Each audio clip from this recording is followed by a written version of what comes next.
Hey, what's up? It's Annika, and in this video I will be talking all about side hustles and different ones that I have personally tried or I've seen others try, and kind of give my take on actual side hustles that people will actually do, and not just like a list of go download these 25 apps and take 200 surveys to get this like $5 coupon or like $5 gift card thing. I don't know what those are, but those aren't what we're doing today.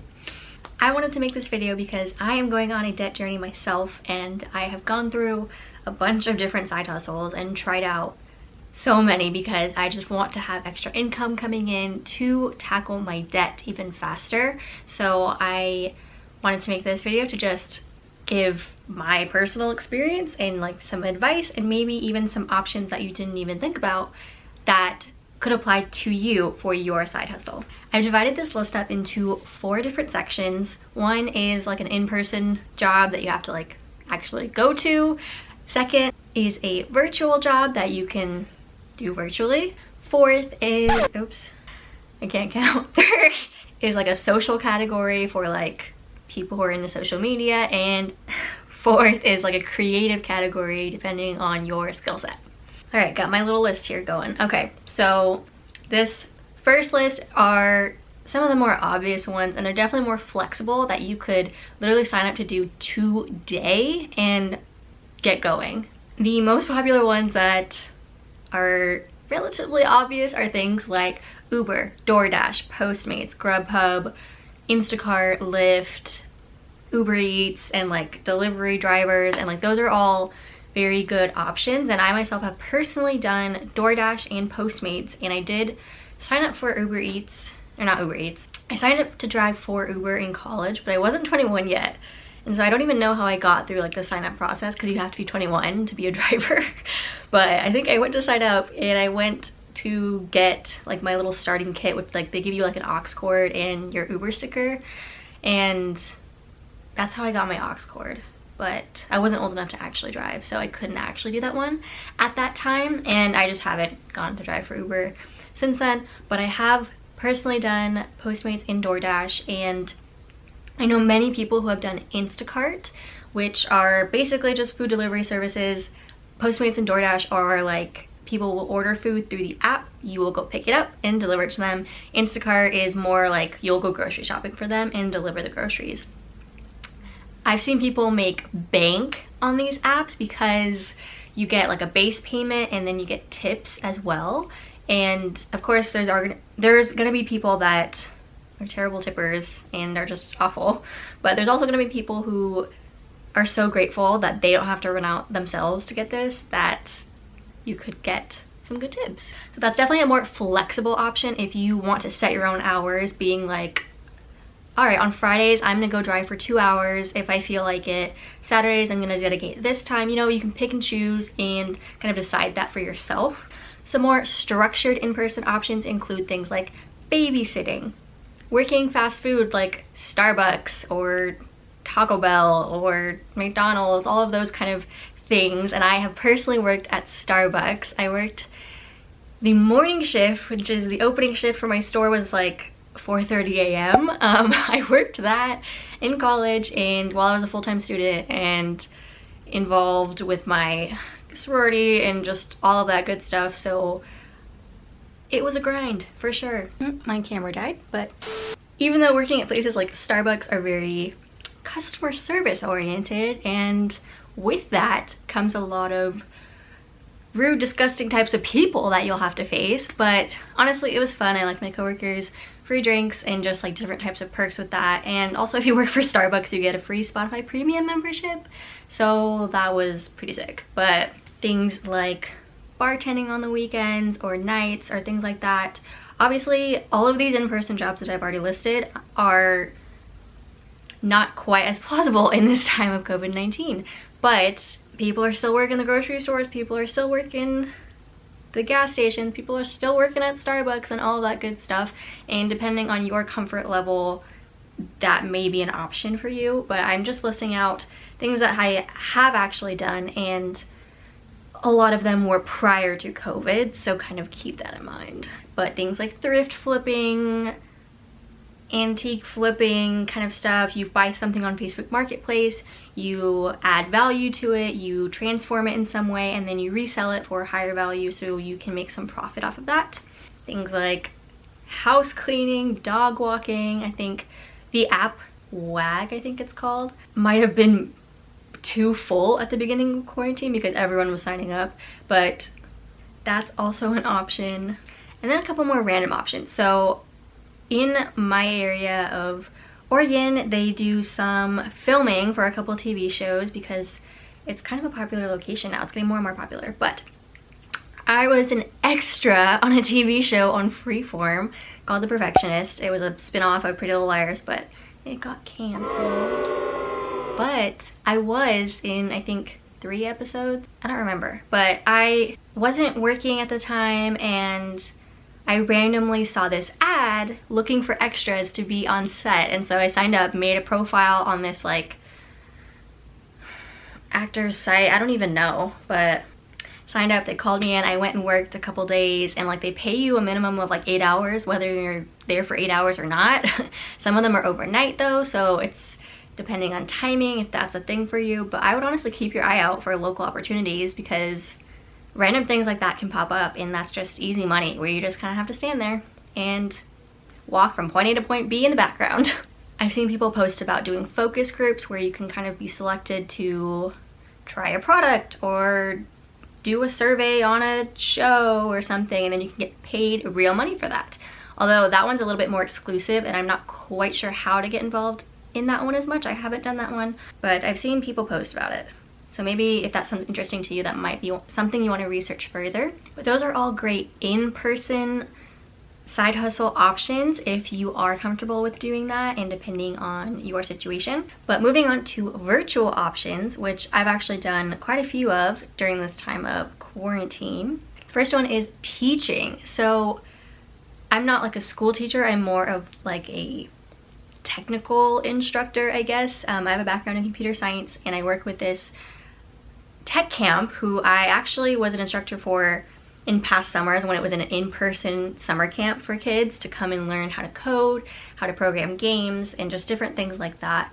And they've actually transformed into a virtual camp this year, and so I was able to sign up with them and teach a couple classes this summer, which was a great side hustle for me. It was very structured and fun. I would just sign on, teach the kids their lessons, and it was chill. But there's also things like tutoring. I know Chegg hires tutors. I think I worked that for a little bit in college. You kind of just help a student with a certain assignment, or there's different things like teaching English to foreign students, and that one's more flexible, I think, because if you are looking for something that's like outside of the normal 9-to-5 work week, I think you're teaching English like late nights to match times around the world, so that could be an option for you.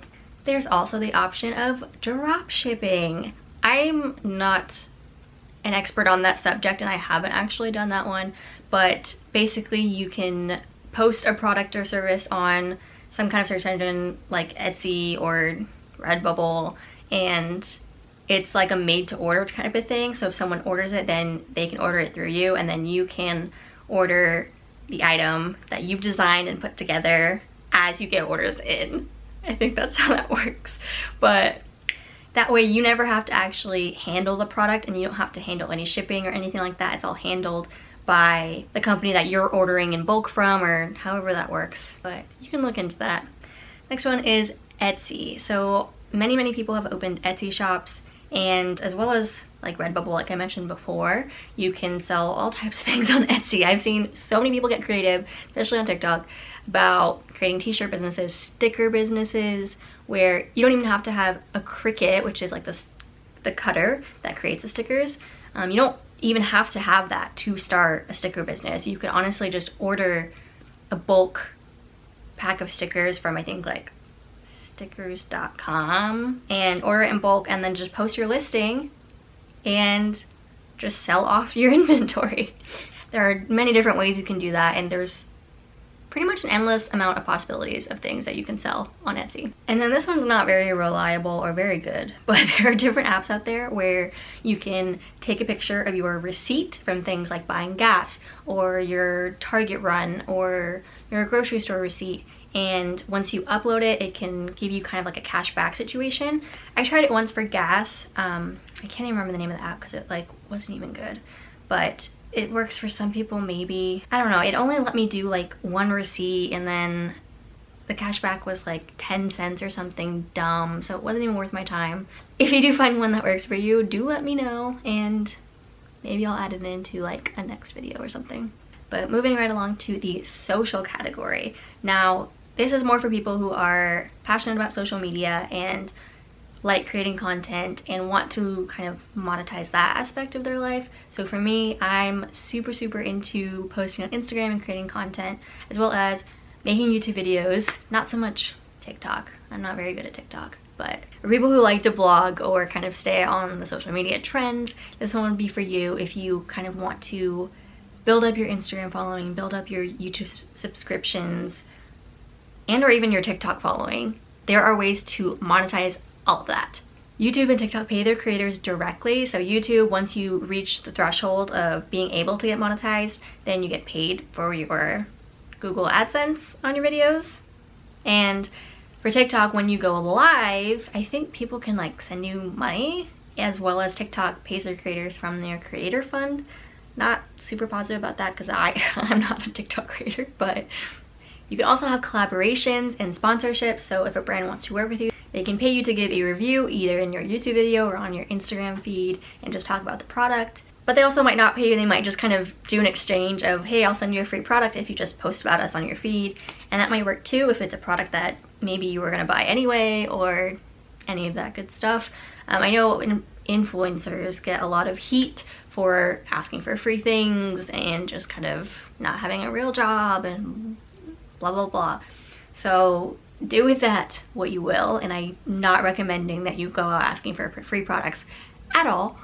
I am recommending, if creating content is something you're passionate about, that there are ways to monetize it as long as you are providing a value of some sort. I can provide another separate video if you want me to go more in depth on that and kind of how I've started to monetize my social medias and all of that good stuff, as well as if you want to keep up with me on Instagram, it's linked down below. And this last category is more for the creatives out there. If you are interested in photography or you like graphic design, any of that good stuff, there are so many different options for you.